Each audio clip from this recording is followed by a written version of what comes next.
మనం బైబిల్ రోజు ధ్యానిస్తాం. అయితే బైబిల్ నేను కనీసం సంవత్సరానికి ఒకసారైనా ముగించాలనుకున్న వారికి ఒక చిన్న సలహా ఏంటిదంటే, ప్రతిరోజు మనం బైబిల్ని ఒక 15 నిమిషాలు చదివినట్లయితే ఒక సంవత్సరంలో మనం బైబిల్ చదవడం ముగించవచ్చు. అదేవిధంగా ప్రతిరోజు ఒక హాఫ్ అన్ అవర్ అంటే 30 నిమిషాలు మనం బైబిల్ని చదివినట్లయితే 9 నెలలు మనం ముగించవచ్చు.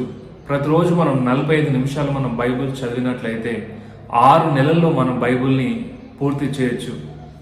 ప్రతిరోజు మనం గంట సేపు బైబిల్ని చదివినట్లయితే 3 నెలల్లో మనం బైబిల్ చదవడం ముగించవచ్చు. అంటే నీ జీవితంలో దేవుడు నీకు ఇచ్చినటువంటి సంవత్సరంలో 1 నుంచి 4 సార్లు నువ్వు బైబిల్ని చదవడం ముగించవచ్చు. కానీ ఇంకా నిర్లక్ష్యం చేస్తున్నావు అంటే ఒక్కసారి ఆలోచించుకొని పరిశీలన చేసుకొని బైబిల్ను చదవడం ధ్యానించడం ప్రారంభించు. దేవుని జీవితంలో అద్భుతం చేస్తాడు.